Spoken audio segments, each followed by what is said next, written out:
मिस्र का राजा फिरो बड़ी शान और शौकत से अपना राज्य कर रहा है और इजरायली मजदूरों को गुलाम बनाकर अपनी मूर्तियां बनवा रहा था, महल बनवा रहा था। मिस्र के सिपाही इजरायली मजदूरों को मारते पीते थे और उनसे जबरदस्ती महल और मूर्तियां बनाने के लिए ईंट बनवाते थे। इजरायली लोगों की तरफ की पुकार सुनकर ईश्वर भविष्यवाणी करता है कि इस्राएली चरवाहों में से किसी एक का बेटा इसराइल के लोगों को फेरो की गुलामी की बेड़ियों से उन्हें आजाद करवाएगा और तख्त को चुनौती देगा। राजा इस भविष्यवाणी से अत्यंत डर जाता है और आदेश देता है कि इस्राएल में पैदा हुए हर नवजात शिशु को मार दिया जाए। राजा की सिपाही चारों तरफ इजरायली मजदूरों के बच्चों को मारने के लिए निकल पड़ते हैं।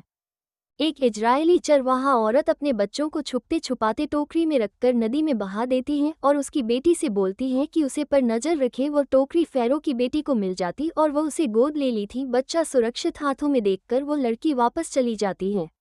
राजकुमारी उसे बच्चे का नाम मूसा रखती है। मूसा अर्थात पानी से निकलने वाला मूसा बड़ा हो चुका था और अपना राजा का साम्राज्य फैलाने के लिए राजा की मदद कर रहा है। राजा उसे एक शहर बनवाने का आदेश देते हैं जो वही इजरायली मजदूर बनाएंगे जो गुलाम थे।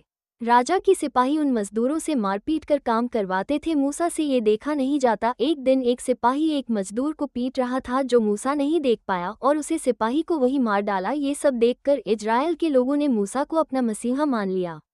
इसराइल के लोग मूसा को ही अपनी गुलामी की चाबी समझने लगे। यह बात राजा तक पहुंची। राजा ने उसे दरबार में बुलाकर उसे देश निकाला। मूसा तपती रेत में भूख प्यास सहते हुए दूसरी तरफ पहुंच जाता है और वहां भेड़ों को संभालते हुए एक लड़की से शादी कर लेता है।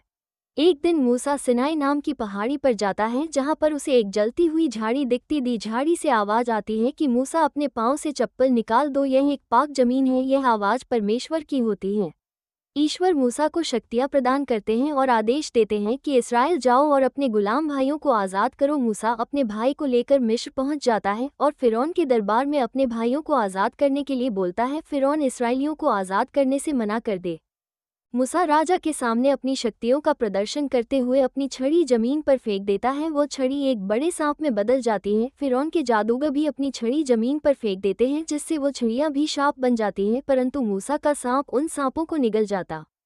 ये सब देखकर दरबार के कुछ लोगों को यकीन हो जाता है कि मूसा को ईश्वर ने ही भेजा है। मूसा राजा से बोलता है, यदि तुमने गुलाम को आज़ाद नहीं किया तो ईश्वर का कहर तुम्हारे ऊपर बरसेगा। राजा फिर भी मूसा की बात नहीं मानता और उसे दरबार से निकाल देता है।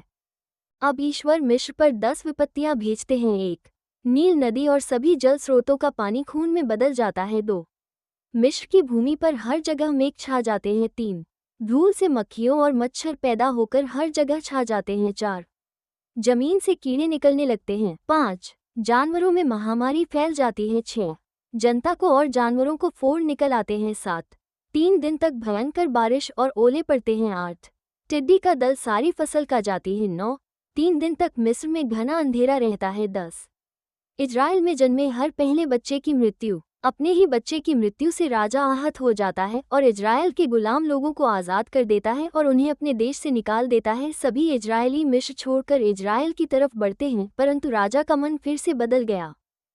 वो उन गुलाम को मारने के लिए अपनी सेना भेजता है। आगे लाल सागर होने के कारण इजराइल के लोग एक तरफ से सेना और दूसरी तरफ समुद्र में फंस जाते हैं। मूसा अपनी छड़ी समुद्र में पटक देता है जिससे समुद्र बीच से फट जाता है और वो बच जाते हैं।